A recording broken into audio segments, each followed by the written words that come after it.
आज इस वीडियो में आप लोग सीखने वाले हैं कि आप कैसे और भी ज्यादा रिटर्न्स प्रोड्यूस कर सकते हो मार्केट से। आप लोग एसआईपी कर रहे होंगे, लास्ट वीडियो में भी हमने बात करी थी कि अगर आप कुछ ऐसा जानना चाहते हैं, कुछ ऐसा नया कॉन्सेप्ट जिससे आप ज्यादा पैसे कमा पाओ, आप लोग एसआईपीस कर रहे हो, आप लोग इन्वेस्टमेंट्स कर रहे हो, बट इन्वेस्टमेंट में भी एक ऐसी स्ट्रैटेजी आप यूज कर सकते हो जिससे आप ज्यादा पैसे बना सकते हो। तो आज हम शुरू करते हैं वो स्ट्रैटेजी क्या है। तो एसआईपी की हम बात करेंगे, SIP simply systematic investment plan. एक तो एसआईपी वो होती है कि आपकी हर महीने आपके अकाउंट से एक डेट पर पैसे कट जाते हैं। एग्जाम्पल आपने चूज किया हुआ भाई, हर महीने की पहली तारीख को, फर्स्ट ऑफ एवरी मंथ को मेरे अकाउंट से एक सर्टेन अमाउंट डिडक्ट हो जाएगा। वो अमाउंट कुछ भी हो सकता है, वो 1000 रुपए हो सकता है, वो 10,000 रुपए हो सकता है, वो कुछ भी हो सकता है। एक तरीका और है जो आज आप समझेंगे, जो मैं आपको आज ये स्ट्रैटेजी समझाऊंगा। आपकी टोटल चॉइस है, आपको अगर मेरी स्ट्रैटेजी समझ आती है तो आप इसे यूज कीजिए, नहीं आती जो आप कर रहे हो बहुत बढ़िया है, पर मेरे हिसाब से इस स्ट्रैटेजी को यूज करोगे जो मैं बता रहा हूं तो आपको थोड़े से ज्यादा रिटर्न मिल सकते हैं। एंड दैट इज, हम एसआईपी तो करेंगे पर हम इस पैसिव तरीके को यूज नहीं करेंगे। ये पैसिव तरीके उन लोगों के लिए बहुत बढ़िया है जो महीने देखना ही नहीं चाहते कि क्या चल रहा है, हर महीने बस मेरे अकाउंट से पैसे कट जाते हैं, मैं बहुत खुश हूं। पर अगर आप दिन के 2 मिनट निकाल सकते हो, सिर्फ दिन के 2 मिनट, तो इस वाली स्ट्रैटेजी से आपको ज्यादा रिटर्न्स प्रोड्यूस होंगे। और मैं इसे बोलता हूं एक्टिव स्ट्रैटेजी टू इन्वेस्ट। अभी एक्टिव स्ट्रैटेजी क्या है इन्वेस्टिंग की, इसे समझ लीजिए, मजा आने वाला है आपको। तो हम करने क्या वाले हैं, मैं आज आपको एक ईटीएफ बताने वाला हूं। आपको कहा हाँ सर आपने ईटीएफ पहले भी बताए थे, हमने गोल्ड ईटीएफ, नैस्डैक ईटीएफ की बात करी थी। आज हम दोबारा से एक ईटीएफ की बात करेंगे जिसकी बात हमने पहले नहीं करी है, बट आप लोगों को आज इसे समझ के बहुत मजा आने वाला है। And that is FANG. मैंने फैंग पहले क्यों नहीं बताया, क्योंकि ये थोड़ा सा ज्यादा रिस्की हो जाता है, फैंग प्लस। सो NYSE पर फैंग प्लस आपको मिल जाएगा। इसका ईटीएफ आप इंडिया में भी खरीद सकते हो। कैसा होता है, कितने का होता है, सब मैं बताने वाला हूं। अब ये कहोगे फैंग क्या है, क्या ये कोई चाइनीज नेम है, हम चाइना की मार्केट में इन्वेस्ट करने वाले हैं, जापान की मार्केट में इन्वेस्ट करने वाले? नो। पहली बात तो ये लग रहा होगा है ना, वैंग जैसा फैंग हो गया। तो एक बार मुझे याद है, मैं क्रूज पर गया था, तो क्रूज पर एक क्वेश्चन पूछा गया। वहां पे क्रूज में ना क्या होता है, बहुत तरीके के गेम्स होते हैं, तो वहां पर बहुत सारे लोगों को एक गेम खिला रहे थे, तो उसमें वो केबीसी टाइप क्वेश्चंस पूछ रहे थे। तो एक क्वेश्चन आया कि वर्ल्ड का सबसे कॉमन सरनेम कौन सा है। तो हो सकता है आपको अभी तक आपने गेस किया नहीं कर पाए, कोई बात नहीं। वर्ल्ड का सबसे कॉमन सरनेम कौन सा है? जैसे इंडिया में होता है ना शर्मा, वर्मा, ठाकुर, इस तरीके से गुप्ता, गर्ग, ये सब जो होता है ये सरनेम्स हो गए। तो इसी तरीके से वर्ल्ड का सबसे कॉमन कौन सा है, तो वहां पर मुझे सीखने को मिला, मुझे नहीं पता था, एंड दैट इज वैंग। तो आज वैंग से हमारा कोई मतलब नहीं है, कोई तात्पर्य नहीं है, तो वैंग से फैंग का कोई मतलब नहीं है। सो फैंग क्या है? So FAANG basically stands for Facebook, Amazon, Apple, बाकी एडिटर लिख लेगा, नेटफ्लिक्स, गूगल।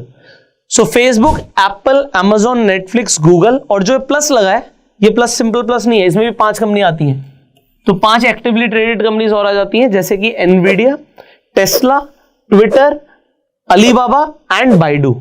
ये 5 कंपनीज और आ जाती हैं। तो टोटल फैंग प्लस के अंदर आपकी आ जाती हैं 10 कंपनियां, 10 स्टॉक्स।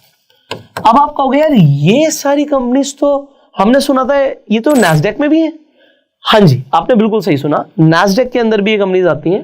तो नैस्डैक के अंदर जो फैंग की अगर मैं वेटेज की बात करूं, सो नैस्डैक के अंदर फैंग का जो फैंग प्लस का वेटेज है वही लगभग 45% के आसपास रहता है।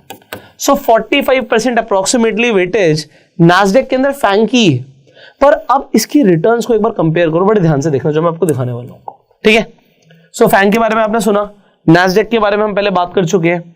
सो ये सारी आप कहोगे यूएस की टेक कंपनीज की हम बात कर रहे हैं ना, alright, just a second, alright. तो यहां पर हम फैंग की बात कर रहे हैं, ईटीएफ की हम बात कर रहे थे, एक्सचेंज ट्रेडेड फंड की, आप एज अ स्टॉक खरीद सकते हो।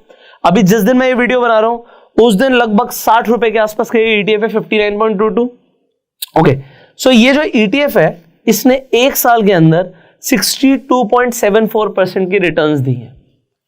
तो अगर किसी ने 1 साल पहले इन्वेस्ट किया होता तो लगभग 34 रुपीज के आसपास की आपकी इन्वेस्टमेंट होती, और इसने आज की रेट में भी आप देख रहे हो 59.22 पे स्टैंड कर रहा है। अब इसने अपना हाई बनाया था 68 का। ओके, नेक्स्ट नैस्डैक की हम बात करते हैं। नैस्डैक के अंदर यूएस की टॉप 100 टेक कंपनीज आती हैं, तो टेक पे बहुत ज्यादा फोकस है नैस्डैक का। यहां पर एक साल की आप रिटर्न देखते हो 28.66% की नैस्डैक की रिटर्न है एक साल की। रिटर्न्स दोनों की अच्छी हैं। आप कहोगे फैंग की ज्यादा अच्छी है तो क्या सारा पैसा फैंग में लगा दें? आपको देखना पड़ेगा, यहां पर रिस्क बढ़ जाता है। जैसे आप फैंग की बात करेंगे रिस्क बढ़ गया, क्योंकि आप सिर्फ 10 स्टॉक्स की बात कर रहे हो। आप एक पोर्टफोलियो देख रहे हो जो 10 स्टॉक का पोर्टफोलियो है, यहां पर नुकसान भी हो सकता है। अच्छा मैं एक बात बताऊं, नुकसान कैसे होगा? आपको कोई नुकसान हो जाएगा, हमने पैसा डाला और मार्केट जा रही थी ऊपर और ये अगर क्रैश कर गई, जैसे कि एक बार हिस्ट्री में से .com बबल आया था ना, तो सारी टेक कंपनीज गिरी थी। मैं आपको सच बताऊं, मैं ऐसे क्रैश का वेट कर रहा हूं यार, मैं लिटरली वेट कर रहा हूं, आ जाए यार। मतलब मैंने जब से स्टॉक मार्केट में इन्वेस्टमेंट शुरू करी है, मैंने कोई मेजर क्रैश नहीं देखा। एक हमने बस कोविड वाला क्रैश देखा था। कोविड वाला क्रैश बहुत अच्छा इन्वेस्टमेंट अपॉर्चुनिटी थी। ऐसी अपॉर्चुनिटीज का मैं वेट कर रहा हूं और मैं चाहता हूं 50% वाले क्रैश ना आते रहे मार्केट में। और मुझे बहुत ज्यादा पसंद है, और सिर्फ मुझे पसंद नहीं है, सारे ही दुनिया के अच्छे इन्वेस्टर्स को पसंद है। सारे इन्वेस्टर्स पसंद करते हैं कि क्रैश है मार्केट में। आप कहोगे क्या बातें हो रही हैं यार, ये हमने तो ये कभी सुना नहीं है, तो कुछ अलग ही बातें कर रहे हो। मैं रीजन बताऊंगा, फिर मैं स्ट्रैटेजी बताऊंगा। क्योंकि अगर क्रैश आया, क्रैश आता ही है, तो अभी कुछ रूल्स भी दे देता हूं। तो अगर आप स्टॉक मार्केट में लॉन्ग टर्म के लिए सोच रहे हो ना, तो एक यहां पे आपको एक चीज बता देता हूं जो एक सत्य है, और ये आप कभी ना कभी फेस जरूर करोगे कि स्टॉक मार्केट हमेशा क्रैश करती है। Stock market always. अब ये कोई नहीं प्रेडिक्ट कर सकता कि वो क्रैश कब आएगा, वरना तो फिर वही आदमी दुनिया का सबसे अमीर आदमी बन सकता है। ऐसे कोई मैं प्रेडिक्ट नहीं कर सकता, मैं कोई एस्ट्रोलॉजर नहीं हूं ये बोल दूं कि 1 महीने बाद क्रैश आ जाएगा, 1 साल बाद आएगा। बट स्टॉक मार्केट हमेशा क्रैश करती है, ठीक है, ऑलवेज क्रैशेस, हमेशा, हिस्ट्री में हमेशा। तो हो सकता है 5 साल में, 10 साल में, 15 साल में आपको एक बड़ा क्रैश दिख जाए, आएगा क्रैश। आपको पता दूसरा अटल सत्य क्या स्टॉक मार्केट का? That is stock market always recovers, और ये बाउंस बैक करती है जितना क्रैश हुआ था उससे भी ऊपर। अब आप कोविड का एग्जांपल लो, कोविड का ग्राफ देख सकते हैं, यहाँ पे क्रैश हुआ, उससे ज्यादा बाउंस बैक कर गई। तो स्टॉक मार्केट के अंदर अगर आपको ये 2 अटल सत्य पता है, तो आइए पैसा बनाते हैं, स्ट्रैटेजी समझते हैं। तो स्ट्रैटेजी बड़ी सिंपल सी है। मैं जानता हूं कि फैंग जो है वो बहुत रिस्की है, और मैं आपको बोलूंगा आप अपना सारा पैसा फैंग में मत लगाइएगा। आप लोग कहेंगे सर हम तो एसआईपी की बात कर रहे थे, अभी मैं एसआईपी की ही बात करने वाला हूं, तो हम एसआईपी की बात कर लेते हैं। मैं कह रहा हूं कि आप एसआईपी करो फैंग में, पर आप ना वो महीने की 1 तारीख, 5 तारीख या 10 तारीख वाली एसआईपी मत कीजिए। आपको उससे बेटर कुछ बताता हूं। आप क्या कीजिए, आप ये देखिए स्टॉक मार्केट महीने में लगभग कितने दिन ओपन रहती है? आप कहोगे लगभग 20 दिन ओपन रहती है ना, 20 डेज, 20 दिन के लिए मार्केट ओपन है। आप सैटरडे संडे की छुट्टियां निकाल दोगे, बीच में छुट्टियां आ जाती है, तो ऑन एन एवरेज आपको दिखेगा कि भाई 20 दिन मार्केट ओपन है हमारे लिए। तो आपको ट्रेडिंग डेज मिलते हैं लगभग 20। तो ये मैंने एक एस्टिमेशन लिया, किसी महीने आपको 21 दिखेगा, किसी महीने 22 दिखेगा, तो हमने 20 का एक मिनिमम एवरेज ले लिया। सो हमारी कैलकुलेशन ईजी हो जाएगी। वैसे तो साल में आपको 252 ट्रेडिंग डेज मिलते हैं। अब 365 में से 252 आपको मिल गए, आपने 20 की एवरेज पकड़ ली, बट इससे हमारा लेना देना क्या है? मैं कहता हूं एक आदमी मिनिमम कितने की एसआईपी करता होगा? आपको भाई 500, 1000 रुपए बिल्कुल मिनिमम एसआईपी होती है। मैं बिल्कुल 1000 रुपए से स्टार्ट कर रहा हूं। आप कोई 10,000 की करता है तो अपने हिसाब से कैलकुलेट कर लेना, कोई 1 लाख की करता है हर महीने की, या कोई 10 लाख की करता है, उस हिसाब से आप कैलकुलेशन कर लीजिएगा। मैं बिल्कुल 1000 रुपए वाला एग्जाम्पल लेता हूं। कोई आदमी 1000 की एसआईपी करता है, मैं कहता हूं 20 दिन ट्रेडिंग के मिल रहे हैं, आप इसे डिवाइड कर दो। अगर आप डिवाइड करोगे तो आप हो गया तो 50 रुपए आ गया। अब इसका हम क्या करें? ये 50 रुपए आ गया। कोई 10,000 करता तो 500 रुपए आ गया, ठीक है। अब 50 रुपए मैं कह रहा हूं, आप ये मान लीजिए मुझे 50 रुपए रोज के इन्वेस्ट करने, बात तो वही हुई। आप कहोगे हाँ बात तो वही हो गई, अगर मुझे महीने के 1000 डालने थे, तो अगर मैं दिन के 50 डाल दूंगा और 20 दिन मार्केट खुली है, 21 दिन मार्केट खुली है, तो लगभग मेरे 1000 रुपए इन्वेस्ट हो जाएंगे, है ना। थोड़े बहुत ऊपर नीचे आप अफोर्ड कर सकते हो ना। तो आप कहोगे 50 रुपए से बहुत कम है, इससे ज्यादा का तो हम सुट्टा मार लेते हैं। तो वो आपके ऊपर है यार, कोई 500 करे, कोई 5000 करे, totally up to you. But then what? तो अभी हमने क्या देखा था, हमने स्क्रीन पर देखा था जो फैंग का हमारा ETF है, ऑलराइट, हमने फैंग की बात करी थी। जो फैंग का ETF है, अभी जैसे हमने नैस्डैक का ETF देखा था, ये तकरीबन आपको दिख रहा है 116, 120 रुपए पकड़ लीजिए इसे। और फैंग का ETF और कम का था, ये सिर्फ 59 का है, अभी लगभग 60 रुपए का। मैं कैलकुलेशन इजी करने के लिए 50 ले रहा हूं, आप अपने हिसाब से 60 भी पकड़ के कैलकुलेशन कर सकते हो, डजंट मैटर।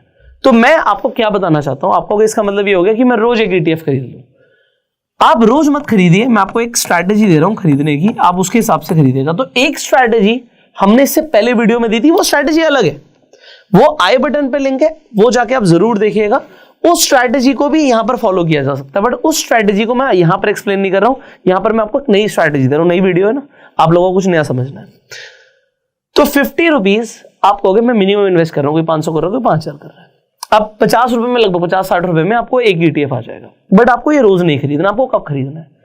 हम सिर्फ तभी खरीदेंगे जब मार्केट में चाहे क्रैश आए, चाहे करेक्शन आए, चाहे डिप आए। अब ये तीनों चीजें अलग होती हैं। डिप तो रोज आ सकती है, 0.05% भी अगर मार्केट टूट गई तो उसे एक छोटा सा डिप बोलेंगे, मतलब नेगेटिव में चल रही है। मतलब सिंपली सी मतलब है कि मार्केट आपको रेड दिख रही है, आज की नेगेटिव रिटर्न्स है तो रेड हो गई। करेक्शन, क्रैश, ये थोड़े से बड़े हो जाते हैं ना। क्रैश तो कहते हैं सीधा 20% से ऊपर क्रैश हो जाए, या करेक्शन में कहेंगे 5-10% करेक्शन आ गया। तो ये जो मैंने लिखा है इसका एक ही मतलब है, इन तीनों का एक ही मतलब है जो नीचे लिखा हुआ है कि मार्केट आपको रेड दिखती है, बस बात खत्म। एग्जाम्पल के लिए अभी हमने देखा ये ETF है, आपने ETF देखा, जिस भी दिन आप देख रहे हो मार्केट को ट्रैक कर रहे हो और आपने देखा भाई आज की रिटर्न क्या थी। सो एक दिन में ये जो फैंग है 1.14% गिर गया, तो ये प्लस है या माइनस है, ये रेड है ग्रीन है, आपको ये रेड है दिख रहा है सीधा सीधा, तो नीचे गया है, बहुत बढ़िया। तो इस दिन हम इन्वेस्टमेंट करेंगे। तो अब हम क्या करने वाले हैं, जिस भी दिन आपको मार्केट रेड दिखती है तो आप अपने फोन में एक अलार्म लगा सकते हैं। मैंने अलार्म लगाया हुआ था, मैंने आपको दिखाया भी हुआ है कि मेरे फोन में अभी भी अगर मैं दिखाऊंगा आपको तो एक सिंपली एक अलार्म लगा रहता है, वो 2:50 का अलार्म है और मंडे टू फ्राइडे का अलार्म लगा हुआ है। ठीक है, मैं इसका स्क्रीनशॉट ले लेता हूँ, है ना, एडिटर लगा देगा, आपको दिखा रखा मैंने। तो मेरे पास लगभग 40 मिनट होते हैं मार्केट बंद होने से पहले, तो मैं अपना डिसीजन ले सकता हूँ।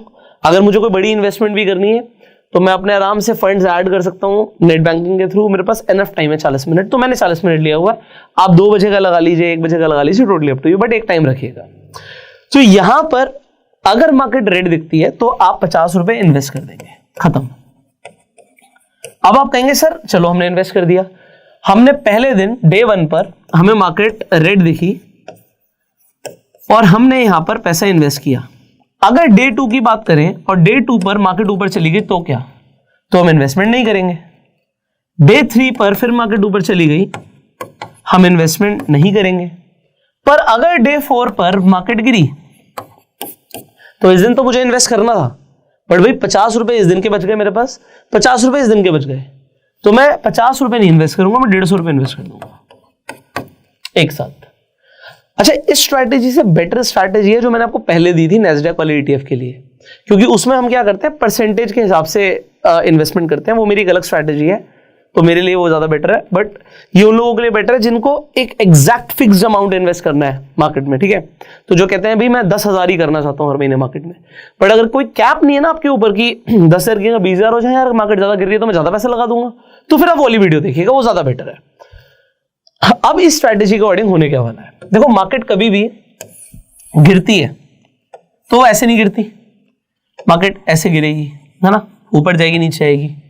तो ये डिप्स में आपकी इन्वेस्टमेंट हो रही है गिरते हुए मार्केट में, और जब मार्केट ऊपर जाती है तो भी ऐसे नहीं जाती, तो भी मार्केट ऐसे ऐसे ऊपर जाती है। तो यहां पर भी डिप्स आएंगे, ऊपर वाली मार्केट में भी यहां पे आपको डिप मिलेंगे, और आप हर डिप में बाइंग कर रहे हो, हर डिप में बाइंग कर रहे हो, तो जो भी रिटर्न्स वो एसेट प्रोड्यूस करके दे रहा है, वो स्टॉक प्रोड्यूस करके दे रहा है, वो ETF प्रोड्यूस करके दे रहा है, उससे आपकी ज्यादा रिटर्न्स होंगी, पॉजिटिव में रिटर्न्स होंगी, आपकी रिटर्न्स ज्यादा होंगी। और आप इसे खुद बैक टेस्ट करके देख सकते हो, सिर्फ 1 साल नहीं, 3 साल या 5 साल का डेटा देखिएगा, मजा आ जाएगा आपको।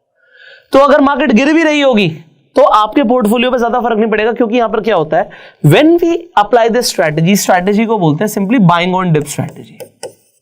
ये बाइंग ऑन डिप स्ट्रैटेजी एक ऐसे एसेट में हम कर रहे हैं जो रिस्की है। अगर आप इसे फैंग प्लस में करते हो, आप इसे नैस्डैक पे करते हो, या आप इसे स्मॉल कैप में करते हो, तो मैं आपको एक चीज बता रहा हूं कि डेफिनेटली आपका रिस्क ज्यादा रहेगा, क्योंकि सब कुछ रिस्की है।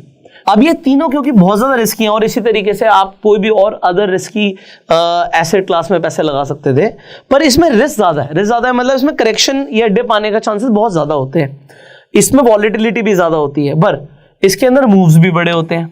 तो इसके साथ अगर आपको लग रहा है वॉलेटिलिटी ज्यादा है तो आप गोल्ड को साथ में रखिए, क्योंकि अगर ये एसेट क्लास नीचे जाएगी तो वहां पर आप देखोगे कि गोल्ड ऊपर की तरफ जाएगा। तो आप 50-50% डिवाइड कर सकते हो। क्या कर सकते हो, 50% आप गोल्ड में पैसा लगाओ और 50% आप फैंग में पैसा लगाओ। तो क्या होगा, गोल्ड आपको पता कम रिटर्न देगा बट ये सेफ है, ये एवरेज आपको 9% की रिटर्न देता रहेगा। फैंग आपको जबरदस्त रिटर्न देगा, बट अगर फैंग गिरा तो गोल्ड बढ़ेगा। और दूसरी हम चीज क्या कर रहे हैं, बाइंग ऑन डिप के साथ साथ भाई हम एवरेजिंग भी तो कर रहे हैं, बट अब एवरेजिंग बहुत रिस्की होती है। अगर मैं किसी एक सिंगल स्टॉक के अंदर एवरेजिंग करूं, कोई अगर येस बैंक में या वोडाफोन में एवरेजिंग करता जाएगा तो मर जाएगा, खत्म हो जाएगा। अडानी में एवरेजिंग करेगा तो खत्म हो जाएगा। पर मैं एक स्टॉक पे बेट नहीं कर रहा, मैं 10 स्टॉक्स का एक ETF पे बेट कर रहा हूं। हाँ, आपको अगर नैस्डैक और ज्यादा सिक्योर हो जाता है, थोड़ा और सेफ हो जाता है, S&P 500 और ज्यादा सेफ हो जाता है। अब सेफ हो जाता है, डाइवर्सिफिकेशन क्योंकि आ जाती है, पर कॉन्सेंट्रेशन से रिटर्न देख रहे हो आप। आपको दिखाया मैंने नैस्डैक का रिटर्न और मैंने आपको दिखाया फैंग का रिटर्न, और आप एक साल का S&P 500 का रिटर्न कमेंट करके बताएंगे, सो दैट मुझे लगे आप थोड़ा सा रिसर्च करते। तीसरा बेनिफिट क्या होता है, हम एक इंटरनेशनल फंड की बात कर रहे हैं, हम इंटरनेशनल एसेट की बात कर रहे हैं। तो इंटरनेशनल है तो हमें यहां पर डॉलर के एप्रिसिएशन से भी बेनिफिट मिलेगा। डॉलर भी क्योंकि बढ़ गया, अभी आप देख रहे हो रिसेंटली डॉलर भागता जा रहा है। आप डॉलर का चार्ट देखिए, डॉलर भाग रहा है। क्योंकि डॉलर भाग रहा है तो ETF पे भी उसका असर पड़ता है। ETF का प्राइस इसलिए भी ऊपर जा रहा है क्योंकि यहां पर आपको डॉलर एप्रिसिएशन का भी बेनिफिट मिल रहा है। अब ये हमने क्लियर कर दी स्ट्रैटेजी में कि आपको क्या करना है, आपको हर डिप में इन्वेस्टमेंट करना है। आप जो भी इन्वेस्ट करने वाले हो उसे डिवाइड बाय 20 करने के बाद आप एक इन्वेस्टमेंट अमाउंट के साथ आ जाएंगे और उसे आप जब भी डिप दिखेगी मार्केट में आप इन्वेस्ट करते रहेंगे, आपकी पोर्टफोलियो रिटर्न्स बेटर होंगी। ये स्ट्रैटेजी काफी अच्छी काम करती है, आपको बेटर रिटर्न्स देगी। इसके अलावा फिर आ जाता है सर बट अगर हमें पैसिव इन्वेस्टिंग ही करनी है तो हम क्या करें। अगर आपको पैसिव इन्वेस्टिंग करनी है तो हम कई सारे म्यूचुअल फंड्स के ऊपर बात कर सकते हैं जिनके ऊपर आप इन्वेस्टमेंट शुरू कर सकते हो। अब उसके लिए मुझे एक अलग से डेडिकेटेड वीडियो बनाना पड़ेगा जिसमें हम सिंपली पैसिव म्यूचुअल फंड्स के ऊपर बात करेंगे। मैं हर महीने खुद भी SIPs करता हूं, कौन से फंड्स में इन्वेस्ट करता हूं, क्यों करता हूं, उसके ऊपर हम एक नेक्स्ट वीडियो में बात करने वाले हैं कि व्हाई दोस फंड्स एंड उन पे आपको क्या रिटर्न्स मिल सकती हैं। तो पैसिव के लिए आपको अगली वीडियो का वेट करना पड़ेगा, इसी चैनल पे आने वाली है। सो सब्सक्राइब कर लीजिएगा, बेल आइकन पे क्लिक कर दीजिएगा। इन्वेस्टिंग शुरू करने के लिए आपको एक फ्री डीमैट अकाउंट की जरूरत है। डिस्क्रिप्शन कमेंट बॉक्स में आपको जाके फ्री में डीमैट अकाउंट का लिंक मिल जाएगा, आप जाके अपना फ्री में डीमैट अकाउंट खुलवा सकते हैं, स्टॉक मार्केट में इन्वेस्टमेंट शुरू कर सकते हैं एंड ट्रेडिंग भी शुरू कर सकते हैं। अगर आपके अभी कुछ क्वेश्चंस हैं तो आप कमेंट्स में पूछ सकते हैं। I will see you in the next video. Till that time you share this video, like this video and go self-made. Jai Hind.